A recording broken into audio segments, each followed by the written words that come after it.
I per això nosaltres creiem que no l'encerta Montilla quan diu que el camí és tornar al de sempre. Ara el desplegament de l'Estatut, un cop superada l'empipada entorn a la sentència.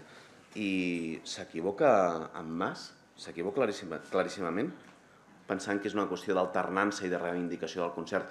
I també ho crec, s'equivoca, o no l'encerta com a mínim, en Puigcercós, pensant que tot es resol amb una paraula, la independència, sense, jo crec, entendre en definitiva que avui hem d'avançar i hem d'avançar de forma compartida i majoritària i, òbviament, sabent que això no es resol en 4 dies, que aquests processos són complexes. Jo crec que la sentència posa, però, de manifest una realitat, que és que aquesta lectura autonomista de la Constitució té el seu límit, que s'ha esgotat. I també posa de manifest una altra realitat, que ja no val el peix al cove, el regat curt, o, si m'ho permeten, el peix al cove a la màxima potència, que és ara el concert econòmic. Perquè està molt bé parlar del concert econòmic, però el que ens trobem és que, vaja, amb el concert econòmic, modificant la LOFCA, el que fem és un acord econòmic per 5 anys, però després ve un altre govern amb una altra majoria parlamentària i t'ho tomben. Perquè la nostra proposta és difícil de tirar endavant. Com ho és el concert econòmic o com ho és la independència. Totes les propostes són difícils, totes. No hi ha ni una sola proposta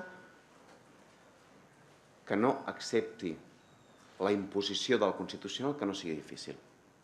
Però la nostra proposta creiem que té una virtut, que és una proposta, permeti'm la simplificació, que pot ser compartida de forma majoritària a la Plana de Vic i al Baix Llobregat.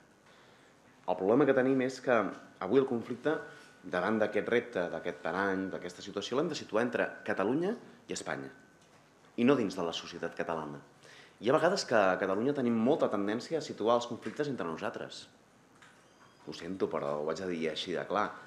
És curiós com després de la sentència el conflicte ha estat més entre catalans i catalanes que no amb una apel·lació compartida i col·lectiva dels catalans cap a Espanya.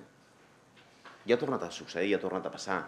I a les portes de les eleccions, si en una cosa hauria d'haver mínims comuns és amb el full de ruta nacional, i en canvi en l'aspecte nacional sembla el campi qui pugui, cadascú amb una proposta i sense intentar sumar, casar les diferents propostes, fer-les avançar de forma compartida.